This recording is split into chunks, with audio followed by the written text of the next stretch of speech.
एकरा से ढेरे यहाँ पैबू हो जब हमारा से दिला।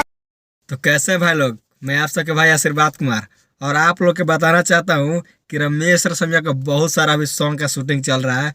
होली का सॉन्ग आने वाला है, भोजपुरी सॉन्ग आएगा, सब कुछ आप लोग इस वीडियो में आगे बताएंगे। उससे पहले अगर आप लोग मेरे चैनल पर नए हैं तो मेरे चैनल को सब्सक्राइब जरूर करें, क्योंकि मैं ऐसा न्यूज़ लाते रहता हूँ इस चैनल के माध्यम से। सबसे पहले सॉन्ग के बारे में बात कर लेते हैं, जो कि रमेश भाई का न्यू सॉन्ग आने वाला है। तो सबसे पहले बात यह है कि रमेश भाई अभी न्यू सॉन्ग का अभी शूटिंग कर रहे हैं। आप लोग के इस वीडियो में कुछ क्लिप देखने को मिला होगा शुरुआत में ही कि कैसे रमेश रसमिया सॉन्ग का भी शूटिंग कर रहे हैं। उनका मतलब बहुत ब्लास्ट का सॉन्ग आने वाला, होली का भी सॉन्ग मतलब बहुत सारा अभी शूटिंग पे चल रहा है।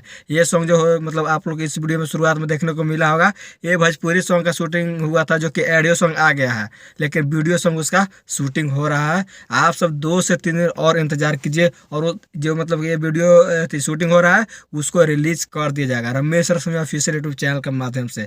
और आपसे एक निवेदन है ना कि जो मतलब कि रमेश भाई के या किसी का मतलब पासवान समाज पे मतलब सॉन्ग आता है या पासवान सिंगर का सॉन्ग आता है, तो आप लोग पूरा भर भर के अपना आशीर्वाद प्यार दीजिए, क्योंकि अपना आशीर्वाद दीजिएगा तब ना वो उनका मनोबल बढ़ेगा, तब ना वो गाना गाएंगे। अगर आप लोग ऐसा नहीं करेंगे, मतलब आप लोग सपोर्ट नहीं करेंगे, तो कैसे वो गाना गाएंगे। चलिए आज का वीडियो यहाँ तक, तो मिलते हैं कुछ न्यू वीडियो लेकर।